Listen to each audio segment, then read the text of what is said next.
Hello everyone, তোমরা সবাই কেমন আছো?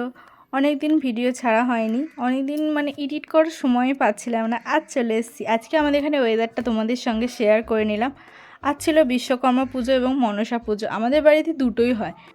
আজ সারাদিন কী করবো সেটাই তোমাদের সঙ্গে শেয়ার করবো। চলো, এখন আমি ফল কেটে নিচ্ছি পুজোর জন্য, আর এখানে ফুল তুলেও রেখেছি, সমস্ত কিছু জোগাড় করে রেখেছি। আর আমার বর এখানে পুজো করে নিচ্ছে। প্রথমে শিব ঠাকুর পুজো করে নিচ্ছে, বাকি যা যা ঠাকুর আছে। তারপর এখানে বিশ্বকর্মা ঠাকুরের ঘরটা বসিয়ে ঘট বসিয়েই পুজোটা হচ্ছে, ওটাই ও করে নিচ্ছে, আরতি করে নিল।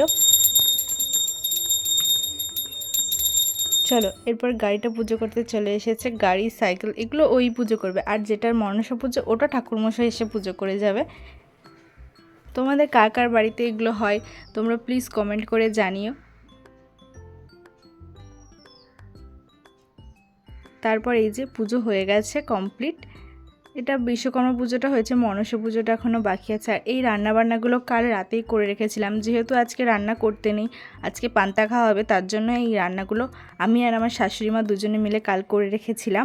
আজকে এগুলো খাওয়া হবে। চলো, তারপর চলে এসেছি সন্ধ্যাবেলা একটু ঠাকুর দেখতে। এখানে আমার মেয়ের ডান্সের প্রোগ্রাম ছিল, ও একটু নাচতে গেছিলো, আর সেই ফাঁকে ঠাকুরও দেখে নিলাম। এরপর আমি আর এটা আমার বোন দুজনে একটু ছবি তুলে নিলাম। তারপরে চলো, আমরা বাড়ির জন্য বেরিয়ে পড়েছি, এখন বাড়ি যাচ্ছি। আমার ভিডিও তোমাদের কেমন লাগছে প্লিজ সবাই কমেন্ট করে জানিও। আজকের জন্য এটুকুই, আবার আসবো একটা নতুন ভিডিও নিয়ে। ততক্ষণের জন্য টাটা।